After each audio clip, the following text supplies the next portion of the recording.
Omar Villafranca is in Boulder, Colorado, and we want to bring him right now. Omar, you're on the ground there. So we have some details. Give us a timeline of how this all unfolded yesterday, and if we're hearing, anything from law enforcement at this point.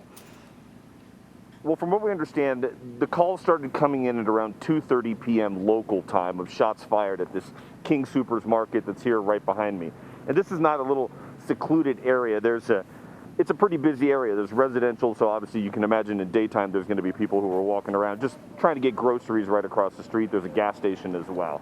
The shots fired call came out, and officers are telling us they immediately showed up to the scene pretty quick. We don't know exactly how quick, but we're told it was very fast. One of the first people to arrive was Officer Eric Talley, one of the police officers who passed away as a 10-year veteran of the Boulder Police Department. People who were here, witnesses, have told us it was absolutely chaotic. And some of the video that is out there, people are saying, what is that person doing on the ground? What is that person doing on the ground? They're pointing at people. There's obviously bodies that are on the ground. One person peeks their head in to that front door that you see right there, and you hear gunfire. And that person obviously is like, yikes, this is a active scene. Obviously, this area was swarmed by cops and SWAT teams in a matter of minutes. And a chaotic scene that right now, this scene behind us, is still blocked off. You mentioned Officer Talley, who was the first on the scene, the officer that was killed. We've been hearing really great things about him. Do we know anything else about him other than, his service as a police officer? Do we know anything about him personally?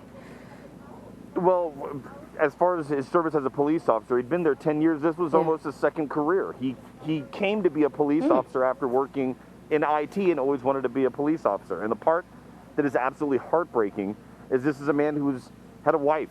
He had 7 children. I'm going to say that again. 7 children who now don't have a dad.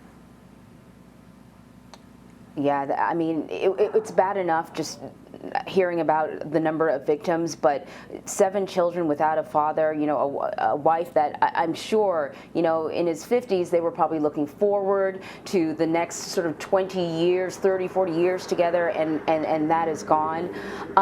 Some of the video you talked about from eyewitnesses is remarkable, like those images of, someone literally on the ground in that supermarket. And I almost got the sense that initially, some of those witnesses didn't realize how bad it was. What can you tell us about what some of the witnesses are saying? Just in some of that video, you can see there's people who, while the shooting is going on, they're outside of the store, but they're not running away. They're not sure exactly what is going on, but they know that there's a shooter who went in. In one of the videos, the guy points, yeah, he went that way, but he's standing in front of the store. I'm not sure if it was registering. And the camera pans across, and it is a very large crime scene. As you can see, this is still kind of taped off behind me, and there's still investigators inside there. But people are walking around. There's people who are injured or dead in the parking lot by cars.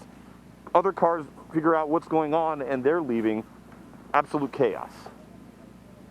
Yeah. So Boulder police are going to be holding a press conference later on this morning.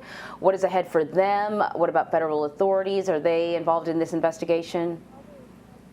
Well, we understand the federal investigators are here. Boulder police are going to hold a press conference around 8:30. They put a statement out last night that they're not going to release any more information right now overnight. There's still a lot of unanswered questions. We don't know a motive. We do not know the suspect's name, age, type of weapon that was used, anything like that. We also are waiting to hear more details about the response and what people were finding out inside. We don't know any of the victims' names officially right now. And basically Boulder PD is saying that they want to make sure that they talk to the family first before they officially release names. So, Omar, you might not know the answer to this question because I know the investigation is just starting. Boulder police have only given out so much information. But it is remarkable that, a man who walks into a supermarket with a gun and shoots and kills 10 people was able to walk out in handcuffs. Do we know how officers were able to take him into custody? That is a big question that we want to know. I'm sure there are cameras inside. Now, there's video of what could be, police are not officially saying that the person who was led out in handcuffs looked to be in their underwear, bleeding from their legs. We're not sure if that is officially the suspect, but all indications are pointing that it is.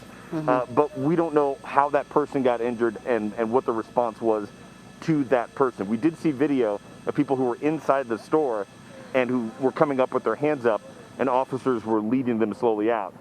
This gentleman was handcuffed and bleeding from the leg as police officers let him out. Yeah, that's good clarification. We can't really go with anything unless it's confirmed by law enforcement, so I really appreciate that, Omar. Thank you so much.